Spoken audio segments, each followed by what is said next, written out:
Another band that are always busy are Bastille. This is what happened when I caught up with Dan from the band just last week. Absolute Radio. As ever, Bastille Camp has been busy producing content. You write me as like a collective, especially you, if you don't mind me saying, where you just always kind of thinking about the next thing. What can I do? Do you have to keep busy? Are you one of those people? I am. I think like for me, writing songs was always just what I did whenever I had any free time. So it's always been, I don't know, it's really lame to call it like a hobby, but I guess any free time I had, I'd just be writing or producing. And that's meant it's allowed me to be productive in a year that would be the kind of opposite of that, you know? Yeah, for sure.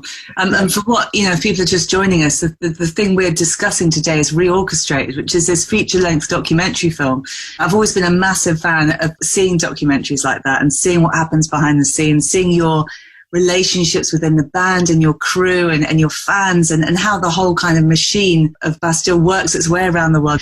So this, I read, all happened at a pivotal moment in one of my favourite places in London. It's in fact where I got married, which it's the best place to watch music, isn't it? It's phenomenal. I went to University of Leeds and coming back to London, and just the music scene at the time was so interesting. It was like Laura Marling and the kind of folk scene, but there was also Florence and the Machine and the sort of the folk and pop and weird pop that came out the other side of that I was, really interested in, and used to go to all those shows and then started playing at those nights as well. And so Union Chapel was kind of a focal point of that. And yeah, I've always been as a kind of music fan, a Londoner who's grown up and been to shows there. So I'm going to say it's been a dream to play there. I've always really wanted to play. And in having the opportunity to, I guess we wanted to bring something special to it. And it was for this charity, Streets of London, homeless charity that do amazing work.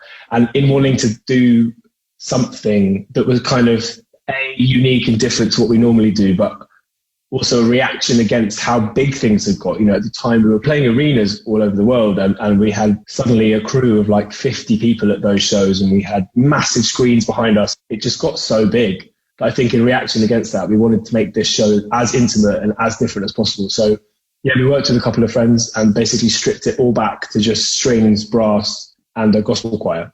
And basically wanted to flip everyone's expectations. So we came out, we started with Pompeii, kind of as a like warning shot of like, this whole gig's going to be upside down, everything's going to be different. But something about that venue, which is so special, as you know, and those instruments and the sort of the mixture of classical sounds and like our music and these amazing gospel voices, it just felt like really special, and it was a real like shot in the arm, a kind of like rejuvenating of how we wanted to do things. And it got in my head, and we ended up a year later doing a whole tour around Europe and around the UK in different concert halls and churches, and it ended in the Royal Albert Hall. And the scale just kept getting bigger and bigger and bigger until last year we got to play with a 50-piece orchestra. So there were 70 of us on stage, which was insane, in Germany.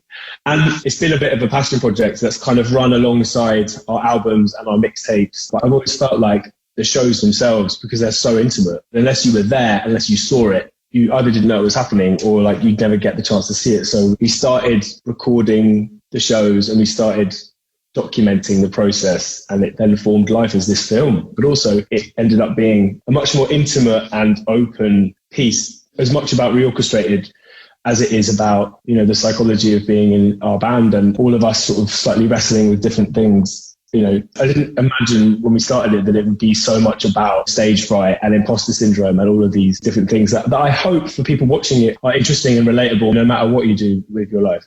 I really urge everyone to see it, because like you said, it's a fascinating insight into you as people, which I know everyone always finds fascinating, into bands, how it is finding, but this music and the way it's worked, like you say, available now on Amazon Prime, ReOrchestrated. So thank you so much, Dan. Thank you for having me. Bye. You're welcome, anytime.